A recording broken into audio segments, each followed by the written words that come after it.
good looking out to go ahead and put out the word for our next roundtable. This is something that we've done for the public and for other realtors for a long time. But, I think in some ways that this is a very powerful tool, and we're going to talk more about technology because, I see that we've got, we're pushing 15 people in the room right now, and we just got started. And I know, normally, we want to see numbers. We want to see that. And oftentimes, because it's during the week, people can't get out, people can't, come see us, and we're often following up. But this is a really powerful platform where, we can come to you, whether you're in the living room or, who knows where, anywhere, really, even worldwide, and bring you this roundtable each month. So definitely tune in. The next one is going to be on June 25th, and we're going to be really drilling down about the specifics of how to do business in this COVID era. Because I mean, today we're just touching on some tools just for folks, whether you're a consumer or whether you're another realtor or industry person. We're giving you some tools to hopefully take you through the next 4 weeks so that you can do business and start to turn the page in your business. But I'll be honest, a half hour, 45 minutes is really not enough. So definitely come back on June 25th, same time, same Zoom link. And we're going to be talking about business adaptations in a changing world. So again, business adaptations in a changing world. So this is going to be kind of specific, but it'll be good if you're a consumer too. So join us the same time at 6 o'clock. June 25th, where we're going to be really drilling down. So I'm going to go ahead and just jump right in because, on purpose, we make these really short so that they're somewhat digestible and it gives you a lot to go forward and think about. I think that what is important is, we don't go too far. We keep it light. We make sure that people can, engage. So what we're going to be talking about today is, safety. That's my big thing. Safety first, right? So we got to start there because, I see a lot of other realtors in the room. We're out there on the front lines having to show properties because that's our bread and butter. That's how we earn our living. So, we can't very well stop doing business, even though there are some big considerations. So, what we did was we came up with a few really short and quick takeaways based on not only our own experiences, but based on the input that we got from Dr. Abdur Malik. And Mohammed can come in and correct me because I know I said his name in a way that he probably would cringe. So, but anyways, Dr. Malik is a doctor who was literally talking to us while he was at the hospital, and the recommendations that we got from him are basically that, despite cities and states opening up, you need to be really careful. And I asked him at the end of the conversation, I brought it full circle, and I said, Dr. Malik, you're a consumer in this conversation, right? So would you allow people to come in and see your home if you were selling it? And he said, absolutely not. That's an eye opener for people who are in real estate. So, we need to figure out how we're going to go ahead and continue to do business, but make sure that we're doing it in a safe way, which in my opinion is taking as much business as possible virtually. So before I go into questions about, safety and what's going on the ground with you all, we're going to basically tell you a couple of things that we came up with that we're, working on as the Bates International Group to help us. And that is rather, we're having SOPs for our team. and I suggest that for realtors, create standard operating procedures for yourself and for your client, so that this conversation is one that is had right up front. You need to have those conversations. I got, folks who want to see a home. I'm showing Friday and on Sunday, right? And the first thing that I asked is that, are you comfortable with wearing a mask? If a person isn't comfortable with wearing a mask in the home, which I have had clients who are not comfortable with it, you got to stop it, nip it in the bud. Don't get to the property to find out this is a person that doesn't want to social distance and doesn't respect that. So have that conversation up front, communicate. Another thing that we have is onboard your clients, and that's just reiterating the fact that there needs to be a real frank conversation about how it's going to go. So, relate to them. These are the things. So, you have to have a pre-qualification. These are the reasons why. Coach them so they can understand what the process is and where you're leading them. The last thing that I have is for the industry professionals, and this is for the consumers too. Have a discussion with the listing agent for realtors. Don't just take your clients out to see any house that they decide that they want to see. Talk to your clients about what the listing protocol is going to be what the protocol is going to be when you submit an offer, how it's going to go, and then check in with the listing agent and see if there are other offers on the property. Why would you want to take a person to see a home that already has 13 other offers on it? It doesn't make sense. You've just then saved yourself and other your clients, risking their health and going to see a home by just communicating up front. Another is to communicate with the lender and make sure that the lender, has pre-qualified these folks, and if they can compete, find out what their bandwidth is.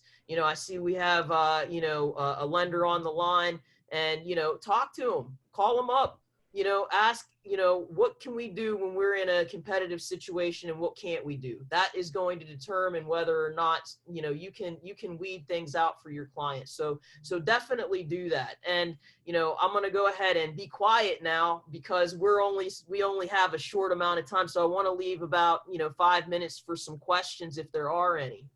I also want to hop in really quickly to contribute to this discussion with regard to safety, because safety is a two-edged sword. It's really about your safety, personal safety as a professional, but it's also about your client's safety as well, because 80% of individuals that have COVID-19 are asymptomatic, which means that they do not show symptoms of having the infection. So you don't want to be in a position where you're potentially spreading this disease unknowingly to others who are in high risk groups, people with underlying conditions that, even if they got a mild version of it, they wouldn't be able to survive in that situation. So we've had a number of things that we've done with regard to our standard operating procedures, with regard to the constant use of face masks. We keep both hand sanitizer as well as disinfectants with us at all times, and we offer these things to our clients. Remember, as a consumer, as you're going through a property and touring a property, you want to think, before I take this tour, have I utilized technology to my best advantage? Am I serious about going out there? This is a time where we have to think a lot more judiciously about how we utilize and manage our time. So for example, before we would say, hey, pick, 4 to 6 properties that you're interested in, and we'll go take a look at them. We'll, kind of narrow that process down to identify your top 2 or 3 properties. Eventually, after maybe going out 1, 2, 3 times, and then from there put in the offer. Now we have to move that process online, because there is a danger involved with being out in the public as a result of this pandemic. So utilizing virtual tours, spending that time online, working with your realtor online through applications like Zoom to tour a house virtually and ask questions about the house. Go through the records and the history on a property to see what might be a potential issue or a deal breaker for you. Just an anecdotal example, I had clients very large budget, close to $1 million, and wanted to go out and see a property that just came online. I insisted that they take the time and go through the virtual tour and that they go through all of the steps before going out. Come to find out, the house, even though it was in Montgomery County, inside the Beltway, it was on well and septic. Now, that was a complete deal breaker for them. And if we hadn't taken those steps up front, we would have wasted a lot of time and unduly exposed ourselves to, potential dangers and hazards. So you definitely want to take that time and really do that due diligence ahead of time. So when you go out, you know that the properties that you're looking at physically have been pre-screened and you're serious about putting in an offer. And from a physical safety standpoint, gloves, hand sanitizer. We have this big debate about which one is better. I err on the side of constant hand washing and hand sanitizer because if you wear gloves and you keep touching surfaces and you never change your gloves or you don't wash your gloves, you're basically just bringing the germs along with you. But these are some of the things to really keep in mind about your own personal safety and how to be wise and efficient in how you utilize your time, especially during this time. Dr. Omar Abdulmalik is an infectious disease specialist. You can find the talk that we had with him on our YouTube channel as well as on our Facebook channel, and we're trying to figure out a way to get it on Instagram. It's a 30-minute interview, so Instagram is a little bit longer. But I advise everybody to watch it because you have a public health professional and an infectious disease specialist who's really going through the ins and outs about the disease and its transmission and how to really protect yourself and put yourself in a position where not only are you safe, but you're not contributing to passing this illness on to someone else.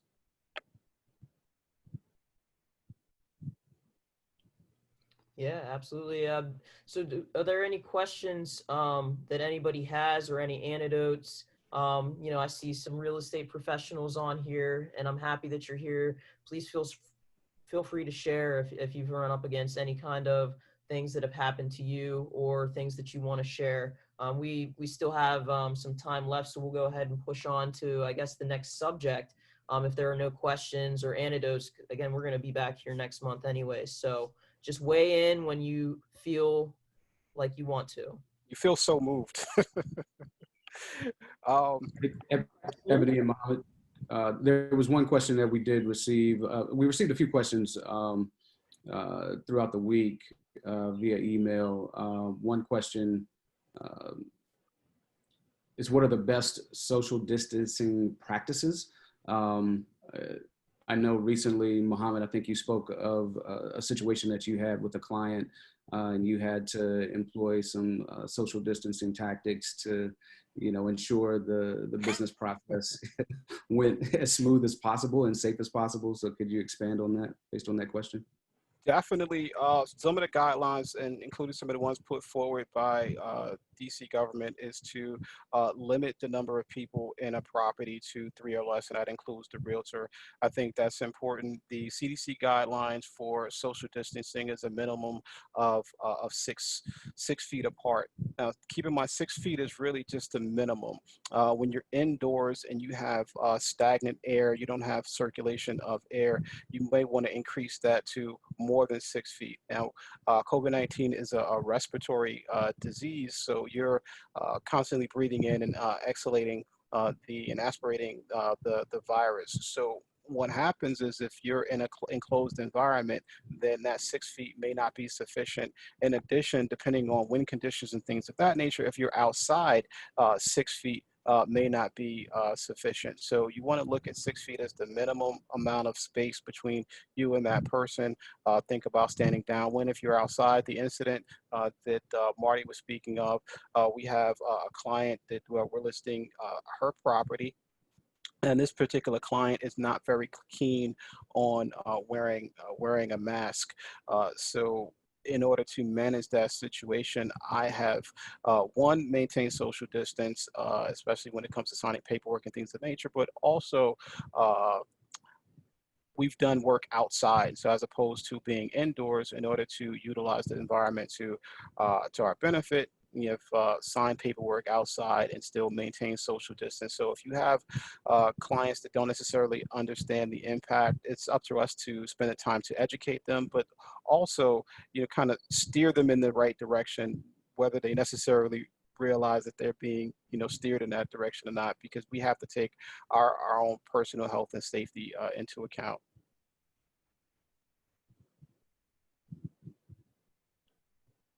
Okay, were there any other questions, or should we go ahead and move to the second segment, which is technology? Yeah, I I think have this is a the time to question. move to the next one, unless there's a question. Oh, sorry. Ebony, this is Kathy Sullivan with REMAX. Hi to everyone here. Just Hi, Kat. just one comment, and it sounds just like a no-brainer that this would not occur, but yet it did. I was showing a property in DC, vacant property. The listing agent, by request of seller, did not have lockbox on the home. I think, in order somewhat to control who's going in and who's going out. But when the agent himself met us there to let us in, he had the mask covering his mouth, but not his nose.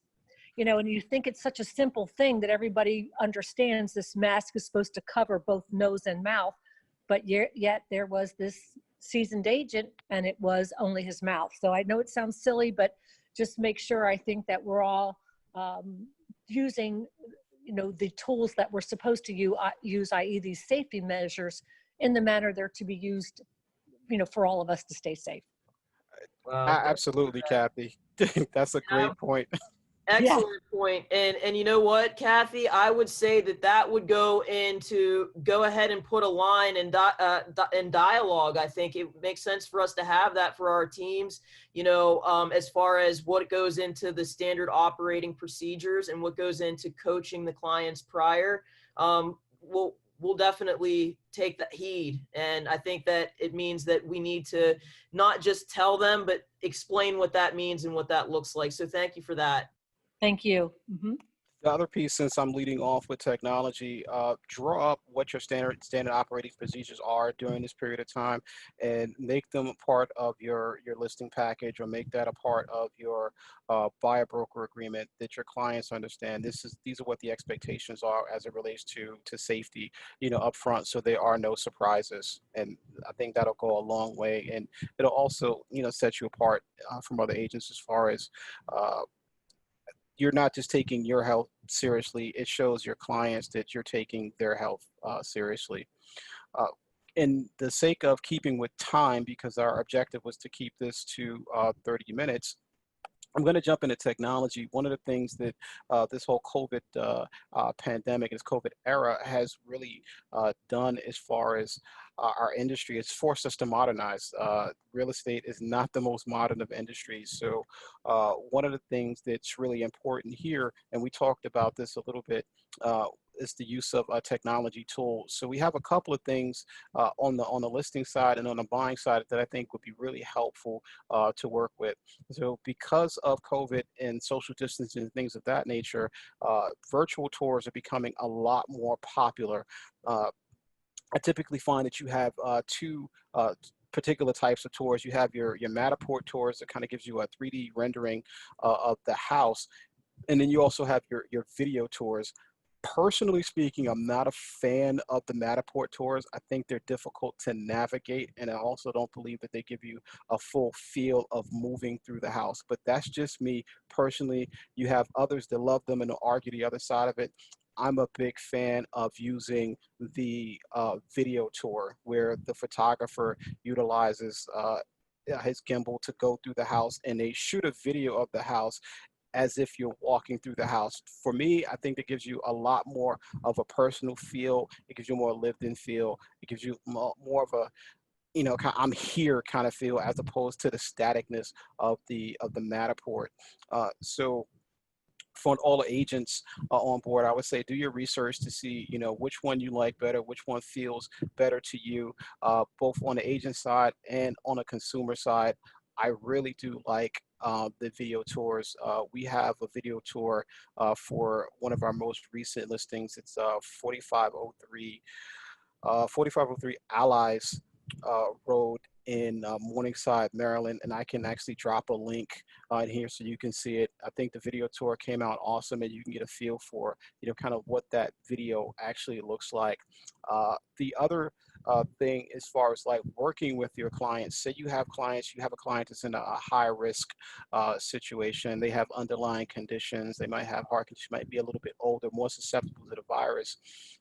You can utilize Zoom like we're utilizing right now, or you can utilize Facebook Live, where you can go to the property yourself as the agent and walk through the property with your client on the other end, so they can get a live feel for what's happening, and you can zero in on any areas that you think are great, any areas that might be trouble spots. You can utilize that in negotiations, but your client doesn't necessarily have to leave their house now. You can go out and be your client's eyes and ears and interact with them virtually. Similarly speaking, when hosting an open house, when we just did one recently, you can utilize Facebook Live and Zoom as well to do your open houses, where you can set it up exactly the way things are set up right now with the Zoom, and you can host it. You can do a walkthrough for the house. You can put a video tour in the chat so people can look at it, and you can field questions about the property. And that's a great way to drive traffic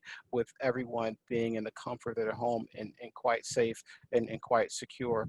One of the things that I do want to bring about with regard to the technology piece is like your camera is like really important. So when whether you're doing Zoom or whether you're doing Facebook Live, if you're taking pictures of a property and you're trying to highlight the property, you want to have a camera that has a wide angle lens or a wide angle option, because without that wide angle lens or without that wide angle option, everything is going to look exactly the way it looks right now, very narrow. So if you want to be able to effectively capture a room and really have that experience, that's what you want to do. Now, there are apps that you can download that can enhance the camera functionality on your phone.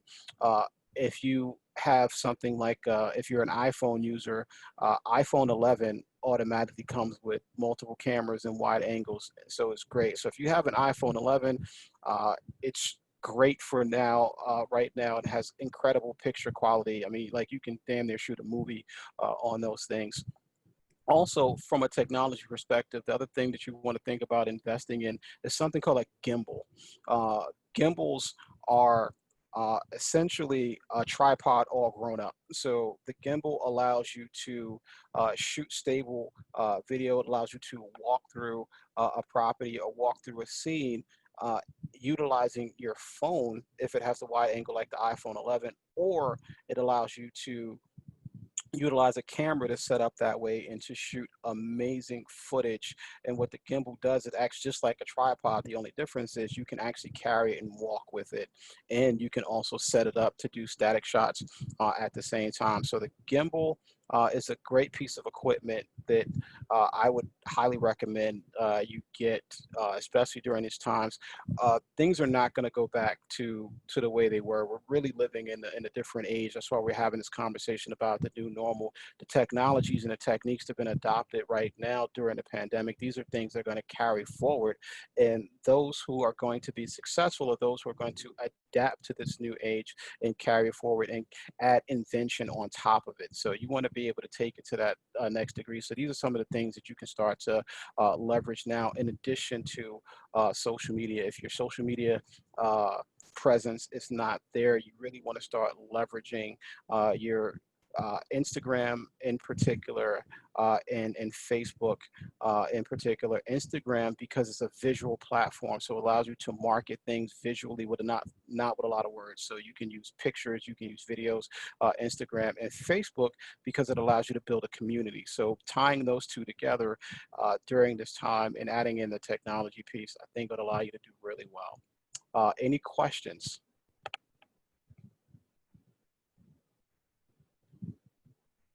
I mean, I just did a lot of talking, no questions. Right. So in the interim, what I'm going to do is I'm going to turn this back over to either Ebony or Marty, whoever wants to take it. I'm going to pull up the virtual tour that we just did. I'm going to put the link in the chat so you can check it out and see what that actually looks like. Well, I'm not convinced that there's no questions or commentary. I see some folks that I know have some input. So does anybody on the line have any comments, questions?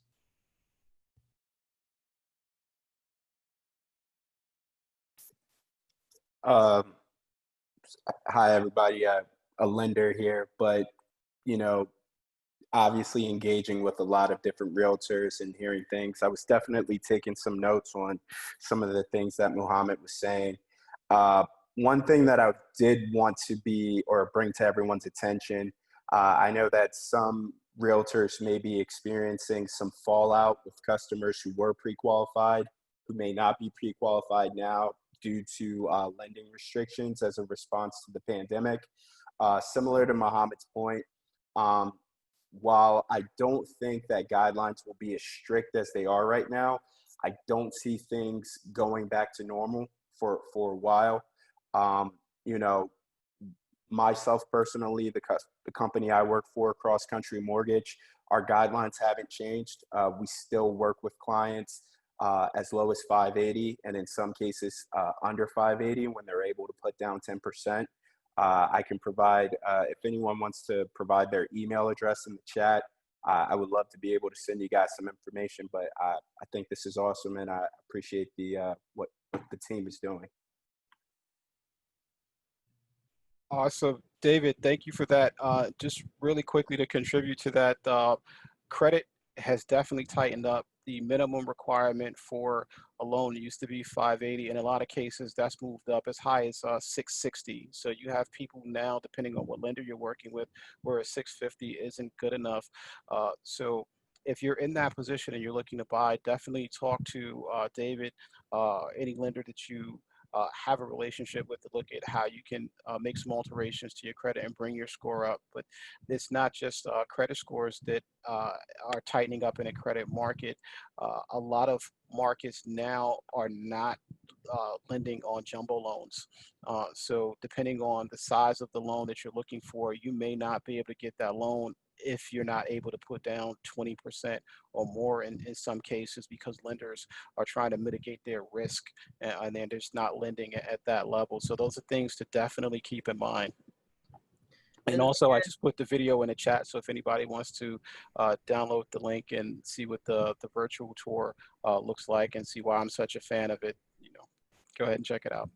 Yeah, no, we appreciate that. And again, that's, just having conversations up front, coaching your clients, building a team around them and making sure that they understand what's going on. And speaking of building a team, think of us as your team.